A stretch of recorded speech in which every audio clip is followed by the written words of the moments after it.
Are you ready, kids? Aye, Captain. I can't hear you. Aye, Captain. Who lives in a pineapple under the sea? Adam and Natalya World. Now get your hands off me, booty. What's up, everybody, and welcome back to Adam Natalya World. Thank you for joining me today. Don't forget to like this video, comment below, and subscribe. I do appreciate it greatly. This is the TLC 2018 results video brought to you by The List of Jericho. First off, we had the predictions.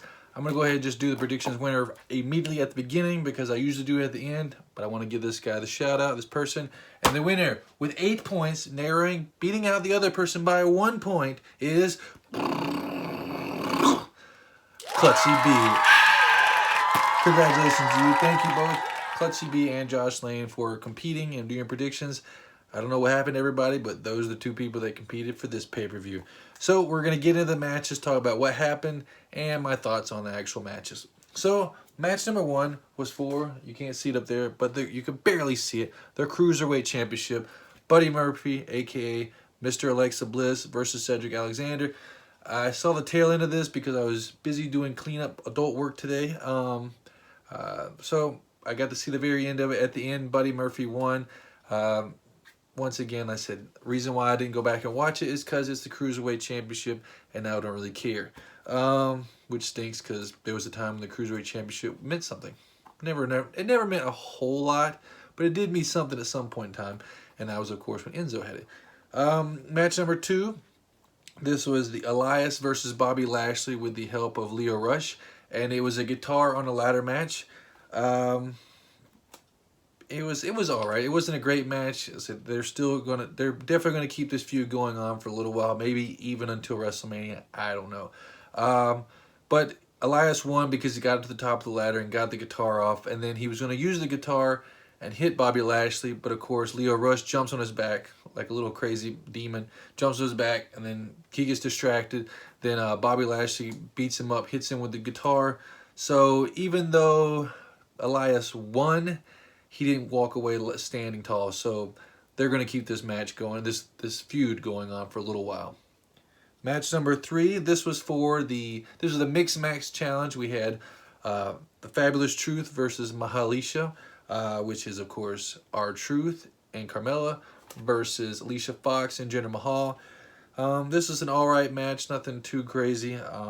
There's a lot of stipulations to this, like I said, because the winners would get a trip to wherever they want, all expenses paid, and number 30 in their respective Royal Rumbles, which is huge if you're in the WWE, because number 30 is the last one, and you have a higher chance of winning because everybody else is tired and you come in fresh. But in the end, Carmella tapped out Alicia Fox with the cone or code of silence. I can't remember which one it was when they said it. I thought they said one, and who knows. But the big takeaway from this was at the end, apparently they had to submit where they wanted to take the trip, and Alicia Fox, Carmella's like, wait, I didn't fill it out. And our card truth is like, no, I got it, I figured it out for you. And Carmella's like, oh, where are we going? Like Barcelona, Paris, blah, blah. He goes, no, think of someplace better, more tropical. She's like, oh, it starts naming off all these other people. And it's like, where are you guys going? He goes, we're going to Stamford, Connecticut, WWE headquarters. And like, and Carmella's just like, what? I could have gone to Barcelona or wherever. That's like I don't know if you're in high school or you're in college or you're a worker right now. That's just like if you did all this work and you won, and then you got to go to school or to work. So it's like a kick in the face for Carmella, a kick in the nuts, even though she doesn't have any. So that was funny, just a little comedic moment, keeping that whole thing of R-Truth is an idiot, but he's not really an idiot.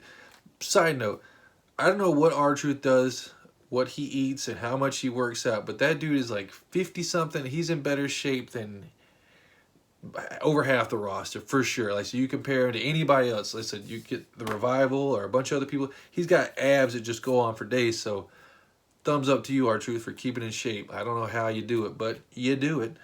Match number 4, this was for the Smackdown Live Tag Team Championship. You have The Bar, which I'm of course a member of, versus the New Day and the Usos. I feel like the New Day messed up by having Xavier Woods and Kofi and not bringing in Big E.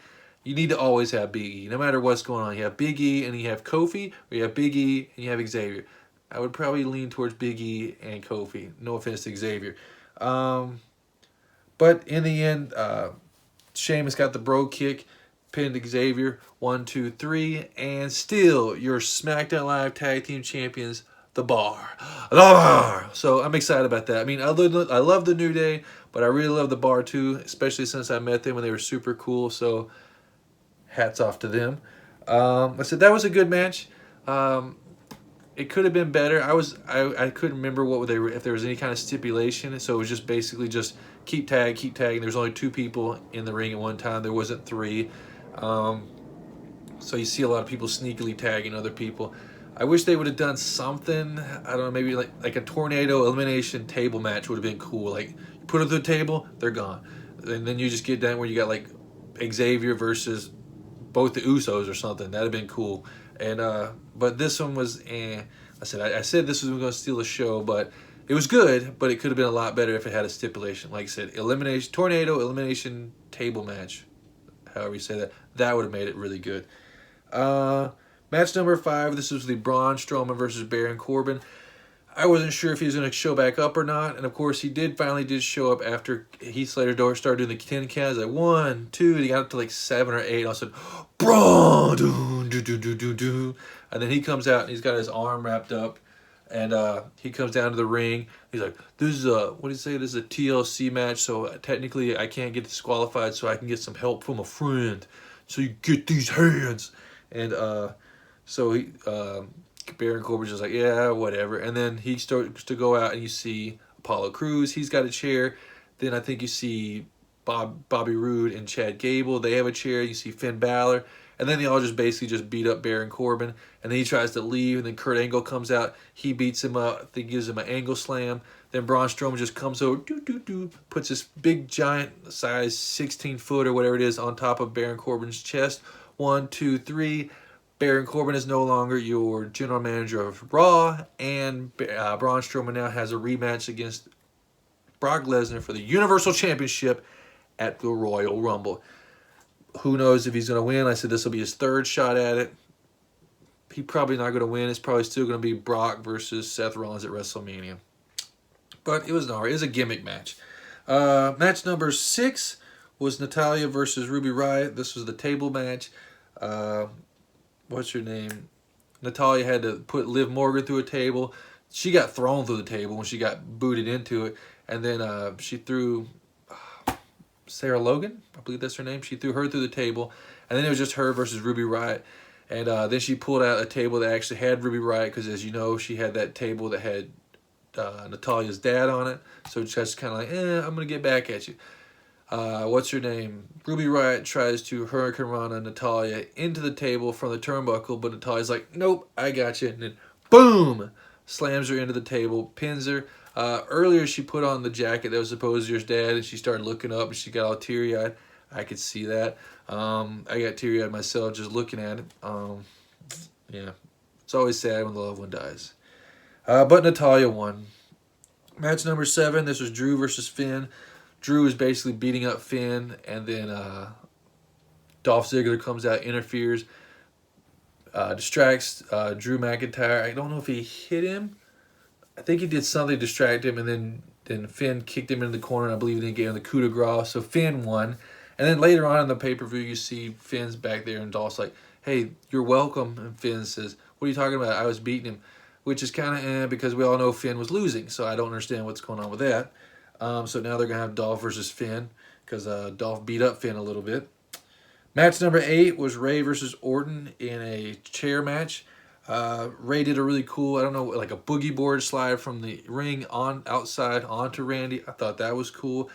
He also tried to do that running, sitting senton onto him when Randy was just sitting in the chair, and then Ray runs up off the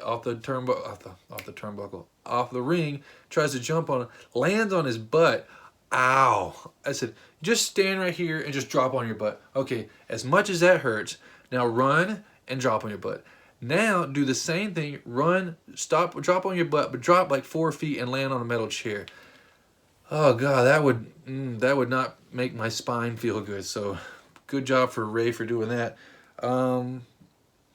Yeah, let's see. Ran across chairs, pinned. Oh, so at the very end, they had all these chairs stacked up beside each other, and Rey Mysterio runs up, gives him kind of like a Hurricane Rana sunset flip thingy, pins him 1, 2, 3. Rey Mysterio wins, which is good because Rey Mysterio is the good guy and he deserves a win every once in a while.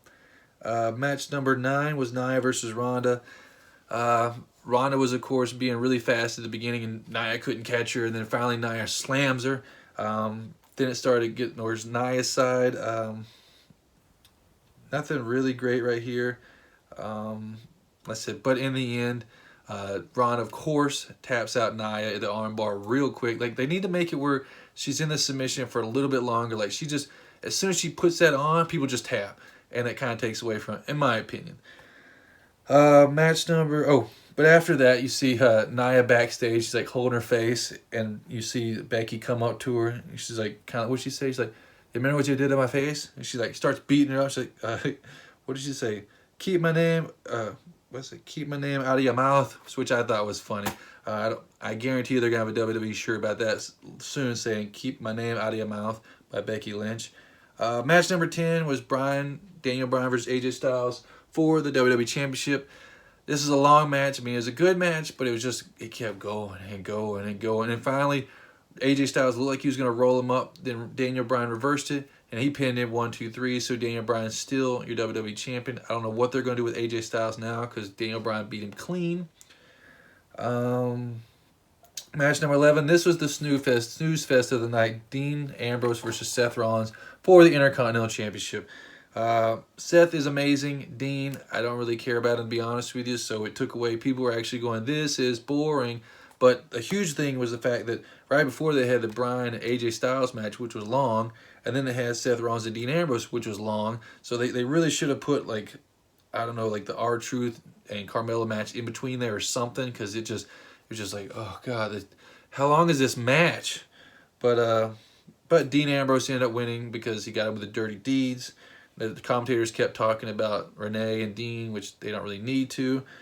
Match number 12. This was the main event. It was for the Smackdown Live Women's Championship. We got Becky Lynch, Asuka, and Charlotte. One of the first hurtful things was when Asuka, I believe, flipped Becky onto the ladder when he was laying there and just flipped her and she just landed. I was like, ah! Once again, just like Rey Mysterio, when he landed, it hurt my butt. Then, geez Louise, come on. The move of the entire night was when Asuka and Charlotte were on the announcer's table and Becky climbed to the top, jumped, sat down on top of Charlotte's stomach, ribs, and then she bounced. Like, I know Becky does weigh a lot, but you sit there and have 100-something pounds go boom. So, I don't know if Charlotte has every rib cracked or what. She's probably been gone for a while. Like, the fact that she got back up after that and was just wailing on them and everything was just... That's it. And then towards the end, what's her name? Charlotte did a kind of sloppy swanton bomb onto Becky on the table, which was cool. And they lay there for a little bit. And then, of course, they get up on the ladder at the very end. They're going back and forth. And then Ronda Rousey comes out. Yay. Screw you, Ronda Rousey. She comes out, tips it over, and then just leaves. Asuka climbs up, grabs the belt, and new SmackDown Live Women's Champion, Asuka, which I like Asuka being the Women's Champion. She deserves it. I just wish it would have been a bigger pay-per-view. I felt like they should have had Charlotte win this and then have Asuka chase her up into a WrestleMania, and then Becky can still, because she's not the champ no more, so I guarantee you right now, I'm telling you right now, she will win the Royal Rumble for the women, and then she will go on and face Ronda Rousey at WrestleMania 35. I'm telling you right now, that's what's going to happen. That is it. Overall, it was a decent pay-per-view. It wasn't great. If I had to give it a scale of 1 to 10, I'd give it a 7. That's not bad. 7, maybe 7.5. That is it. Thank you, everybody. Josh Lane and Klutzy B for doing your predictions. You're more than welcome to do it next time. Everybody else who's watching this, that is it. Stay tuned until next time. And until next time.